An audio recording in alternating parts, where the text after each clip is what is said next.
Welcome back. Chapter 47, Wednesday, July 19th, 2017. This morning's escapade would be on her own dime. Sydney didn't dare expense any of it to the girl of Sugar Beach budget. The documentary was a cash cow pulling in millions in advertising revenue, and Graham and the rest of the lot wouldn't bat an eyelash if Sydney told them she needed to fly back to St. Lucia's for some last minute footage, let alone expense some mileage in a lunch meeting. Dollars, however, were not that concerned her. Wait a minute, let me read that again. Dollars, however, were not what concerned her. Sydney wanted to keep the suits in the dark about the recent developments.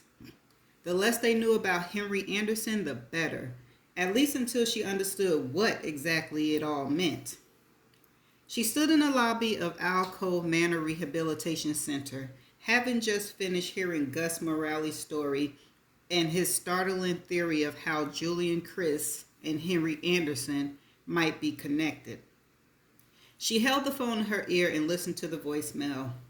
Sid, production was down asking for the cuts for episode 8 again, which obviously aren't ready because you haven't been in the studio for 2 days.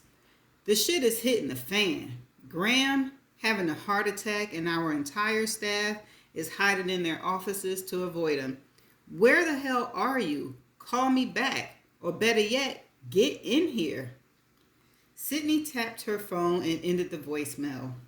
In her mind's eye, she could see Leslie at her desk, biting her nails and running a hand through her hair.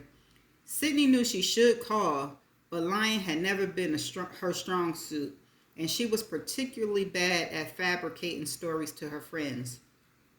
Within a minute of starting the discussion, Leslie would know the documentary that had America on the edge of its seat was about to crash and burn in spectacular fashion. And once Leslie knew this, corporate would know it, because the only person worse than Sydney at lying was Leslie Martin. Standing in the lobby, Sydney punched the numbers into her phone. It was the third time this morning she had called this number. This time, a woman answered. Hello? Miss Anderson? Yes. My name is Sydney Ryan. I wanted to ask you a few questions about your son. David? No, ma'am, Sydney hesitated. This is regarding Henry. There was a long pause. Henry passed away years ago, Miss Ryan. I know that. It's the reason I'm calling. Okay. Beth Anderson lived in Saratoga Springs, New York, a 3-hour drive from Manhattan. Sydney arrived just after 2 o'clock. A pleasant neighborhood with tree-lined streets, red maple and sycamore. Sydney found the house easily. She rang the doorbell, and a moment later, Henry Anderson's mother answered. Frail and gaunt, Betty Anderson looked older than her 67 years. Cloud white hair was cut short, framing a face that sagged with wrinkles. Heavy hooded lids nearly shut her eyes, and only the constant effort of her pinched forehead kept the world visible. Miss Anderson, I'm Sydney Ryan. You came all this way from the city? Yes, ma'am. Is this about your television show? It is. Betty Anderson pushed open the front door. Come on in. Sydney walked into the foyer and followed Betty into a living room where they each sat. Betty on the edge of a love seat and Sydney adjacent to her on a side chair.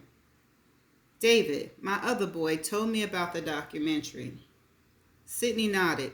Have you watched it? Oh, no, dear. I don't watch too much television. But your son has seen it. She nodded. He told me about it. That it had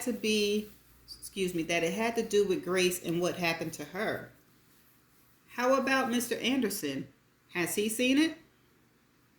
Hank Sr. passed a few years ago. Oh, I'm sorry, Sydney said. Cirrhosis. He drank too much. Had an awful time of it the last many years. He never quite got past Henry's death. We divorced many years ago, not long after Henry died. Common thing, we learned. Divorced after a child's death. He took to drinking and never came back around.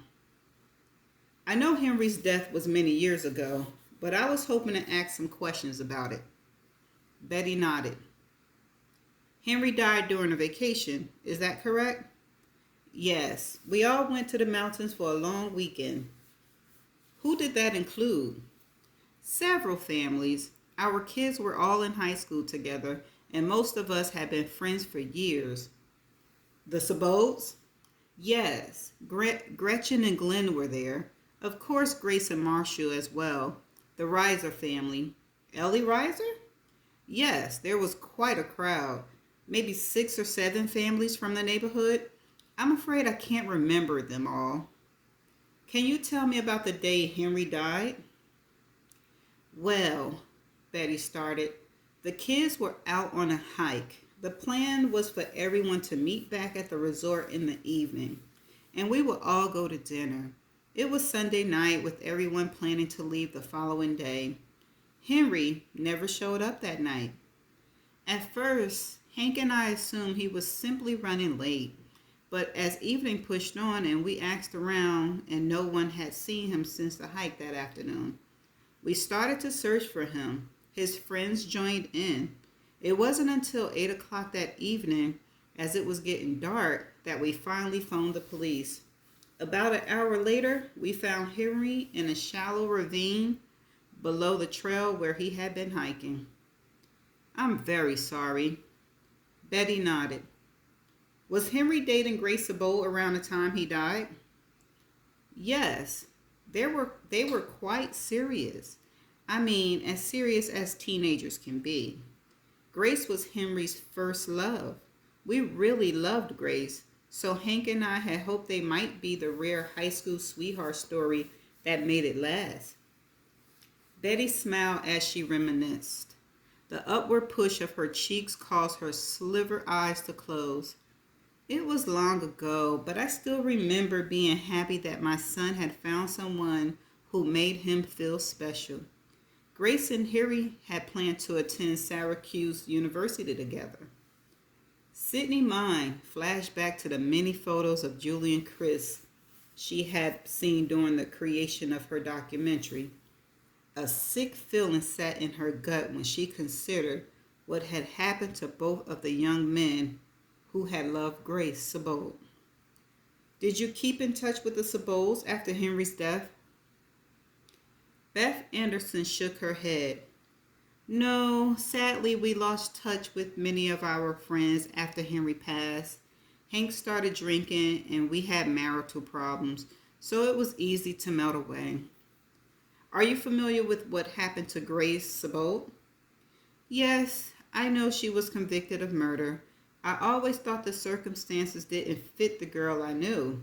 I'm glad to hear after so many years that she is finally home with her family. The circumstances surrounding Grace's conviction, Sydney said. You remember them, don't you? Yes. Sydney was silent for a moment as she waited for Mrs. Anderson to elaborate. When she did not, Sydney spoke. A young man named Julian Chris was killed while in St. Lucia's on spring break.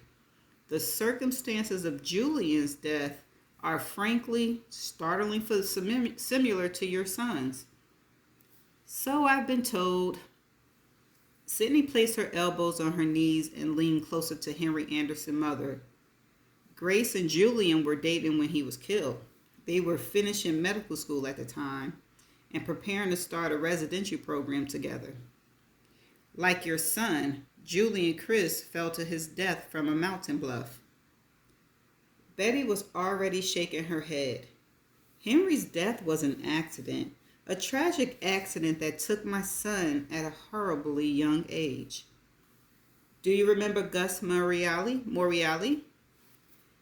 Betty attempted to raise her sagging eyelids as her voice took on a controversial tone. He was one of the detectives involved in Henry's case, and he came to me during the Grace trial with the same theory I think you're trying to present now. Sydney took a deep breath. Back in 1999, Detective Morale believed that there may be more to Henry's death. That, perhaps, it wasn't an accident. Henry fell off that bluff. I wish it hadn't happened, Miss Ryan. I've offered so many times to take his place. My boy is gone, and I hope to see him again someday. But I'm not going to try to bring him back to life by turning him into some pop culture star to help your television program. Sydney pursed her lips and nodded her head. She didn't mention that turning Henry into a star was the furthest thing from her mind, or that her television program was likely as dead as the two boys who once loved Grace Abode. I understand, Sydney finally said. Betty Anderson's grief, even all those years later, was still palpable. If she didn't want to hear that her son had possibly been killed, then Sydney guessed her audience, who was salivating for the episode that showed Grace Abode exoneration and release from jail, did not either. Graham and Ray certainly would not be interested in pursuing anything that might disrupt the smooth sail they saw for the final 3 episodes. The question Sydney weighed as she sat in Henry Anderson's old house was whether fame and fortune were enough for her, or if the truth was the only thing that mattered. That's the end of chapter 47. So what you say? So what do we think about this chapter? She didn't get much from the mom because the mom believed that it was an accident. And it don't seem like Sydney was able to convince her otherwise. So, is this a goose chase that Gus got Sydney on? Or is there something to it? Are the 2 deaths actually connected? I guess we're going to have to find out in the next chapter. See you in the next chapter. Bye.